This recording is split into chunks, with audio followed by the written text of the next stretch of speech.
embarks me on being on a world crusade of the roast chicken.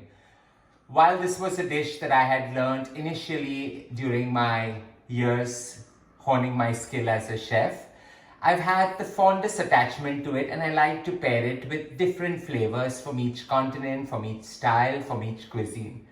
In today's cooking, we are going to take on a roast chicken with the sense of Japan coming in, but not cooking it in an oven, pan roasting it to perfection. Let's get to cooking it. Kickstarting this roast is really very simple, and like all of you all know, I like and enjoy simple cooking. So I've got a chicken which is about a kg to a kg 200 grams, and that's the perfect weight for a roast. The meat is soft, juicy and succulent. I've taken 4 leeks and I'm just going to insert it into the cavity along with 1 lemon cut into half, and that goes right in. Now comes my lifetime savior. So this entire chicken goes straight into a Ziploc bag because we're going to marinate it, allow everything to mix well and stay. This chicken in a bag calls for one of the easiest of marinations. Here I've got about 8 cloves of garlic lightly bruised. In goes about 30 ml of light soy sauce. Just allow it to get into all the nooks and crannies, flavoring the entire mix.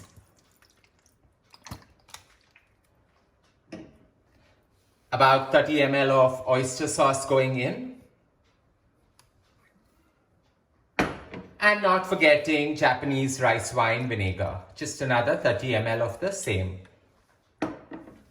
Flavor this with some roasted garlic salt, just a generous sprinkling of it.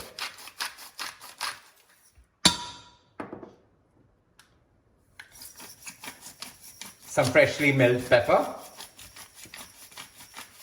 And our marination is done. That simple, that easy. All we need to do now is close the bag. So while I'm just closing it and trying to remove most of the air, you can put it into a bucket and allow the vacuum effect to come in. Marinate this nicely, shake it through and through, seal it and allow it to marinate for a good 3 hours minimum, or go right ahead and keep it overnight. Now while I get to marinating this for 3 hours, I'm going to catch up on one of my favorite movies.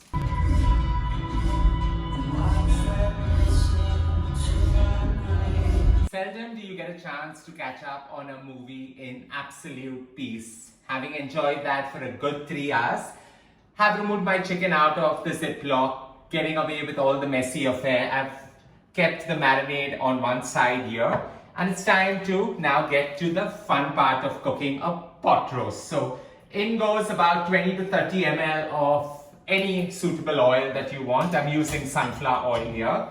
With the chicken nicely trussed, and I've trussed chicken way too many times to show it to you again. Check out my roast chicken video for that. We're just going to put the chicken in and allow it to sizzle.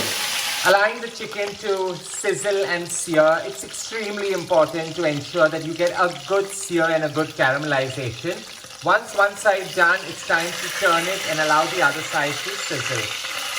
Use your hand, it's the best way to actually cook.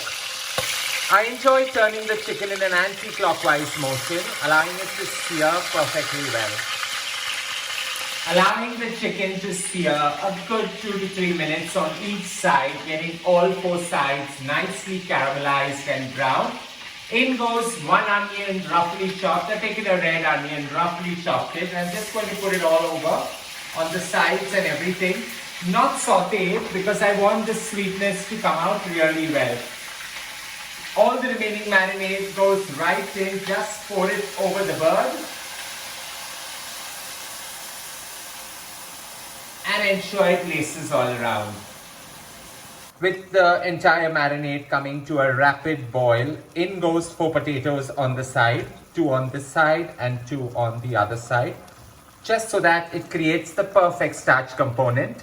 And about 1 cup of water. We're just going to add a cup of water into this entire braising pot. Cover it and cook it on the slowest possible simmer for a good 1 hour, every 15 minutes turning the side. This pot roast works really well with my Asian infused haricot beans. Twisted So in goes about 30 ml of smoked sesame oil, and I love the flavor that smoked sesame oil brings along with some gorgeous peanut butter. Yeah, you got that right, peanut butter. Just enjoy the flavor as it keeps heating up and getting nice and warm. To that, we're going to add 4 fresh red chilies slit and allow it to just marry into the oil. We want the chilies out here to scent and not get too charred up. In goes about 50 grams of peanut butter. Use the variant that is nice and chunky and just allow it to mix along with the sesame oil. A generous dash of some light soy sauce going in. The peanut butter has melted and emulsified really well along with the sesame oil.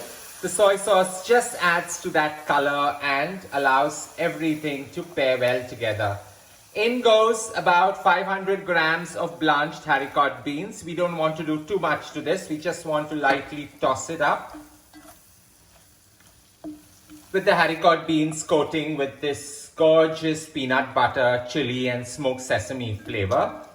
The only thing that's required is a generous sprinkling of some celery salt. So a light sprinkling and the perfect accompaniment to my pot roast is ready. Simmering for a good 1 hour, turning it ever so often.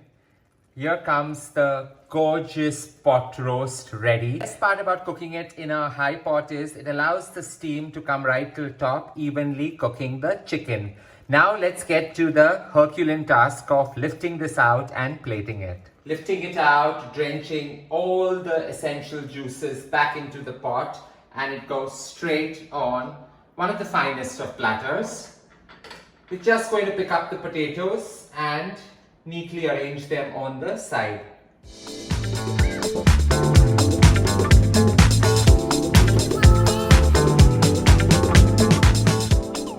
Subtle flavors coming alive in this Japanese-inspired pot roast. Pot roasting always ensures the most moistest of cooking techniques, and the entire chicken is juicy and laden with flavor.